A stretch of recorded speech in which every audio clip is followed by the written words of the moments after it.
What's going on, everybody? Welcome back to NXSTV. I'm DJ Jado, and I'm happy to say that I'm in here today with none other than the most talented violinist I have met yet so far in my career, Damien Escobar. What's going on, man? I'm good, my brother. That's what's up. Now, you told me earlier this is not your first time in Cincinnati. That's right. So you've been here before, but you haven't had Gold Star I haven't had Gold Grippos. Stars. Nah. I should have brung you a bag, man. I mean, that would have been ideal. Yeah, that would have most definitely. I'm a little bit disappointed in you. I'm sorry. Next time I got you though, for sure. Now you're originally from New York, still standing, born and raised. Yep. Now, how was it growing up in New York? I mean, New York, that's a concrete jungle, man. Right. Like, you know, coming from New York, it's legitimate. If you can make it in New York, you literally can make it anywhere. Right. It's because the type of people New Yorkers are, like, we're very direct, we're straight to the point. So you have to have thick skin, especially when you step out and you're trying to do something innovative, because they're gonna be the first to tell you, hey, it's not gonna work. Right. So you gotta be able to have thick skin to believe in who you are and kind of push past that and persevere. And once you do push past, just like anything else, everybody jumps on the bandwagon. But New Yorkers will tell you if they love something, if they hate something. So for me, it kind of was a training ground. Right. Now, I know you started out playing the violin at a very early age. How old were you when you started? I was 6 years old when it was first introduced to me. I was 8 when I first started playing. Okay. Now, you started out in a group with your brother. That's right. And how was that? I mean, that being in that group was amazing, man. Like, it was a bridge for me getting to where I am now as a solo artist. I wouldn't trade those 10 years in for anything. Now, one of your projects was called "From the Struggle from the Subway to the Charts." Yeah. Now, I know it's a struggle. Yeah. Could you explain to the people like your struggle about the different things that you went to get to where you at right now? I mean, there's so many, man. Right.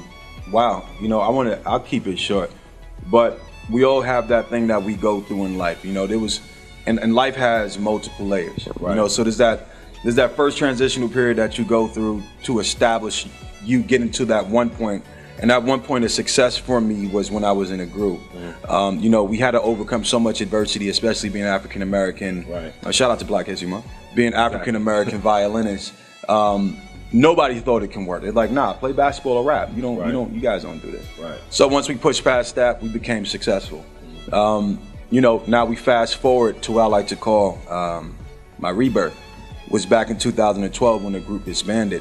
You know, that was a moment for me that kind of made me the guy, the artist I am today, because before that part, I was really arrogant. You know, I was super successful, and I was just like a lot of other young artists that started believing they were bigger than what they were doing. I lost it all. And I feel like, you know, for me, that was God humbling me. And they say, when God wants your attention, he makes you very uncomfortable. Right. And I was extremely uncomfortable. I lost everything. And I had to start all over when the group disbanded. And in me starting all over, I really had to look inside myself and figure out who I am. And that's the key thing, man. Like, when you do anything, you got to know who the hell you are. You do. Because a lot of people that's walking around that don't know who they are, and that's why they fall for everything. That's why it's so easy for people to walk in and tell them who they're not, because they don't have a foundation. Because at the end of the day, you have to stand up for something or you'll fall for anything. That's 100% facts. Right. And, you know, for me, I didn't have that sense of self, so I had to start all over. I had no money. But I just knew I was really good at playing the violin, and I wanted to find my sound in it as a solo artist. So I started my journey all over, man, and it's a blessing. You know, almost 4 years later, sitting here now and reestablishing myself as, you know, one of the best violinists in the world. And, I mean, of course, with that comes success, comes money, but that's not the motivation for me anymore at this stage in my life.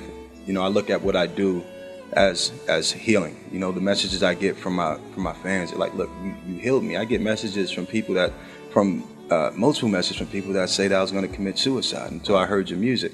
I mean, when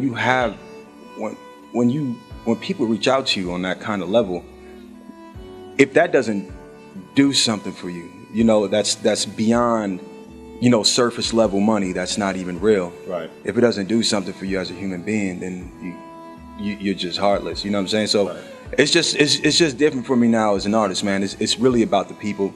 It's really about the music and the artistry. So yeah. Okay, that's what's up. Now we'll be back in a couple of minutes. Gonna pay some bills. We're gonna be right back with the world's best violinist, Damien Escobar. Make sure you keep it locked right here. It's NXSTV.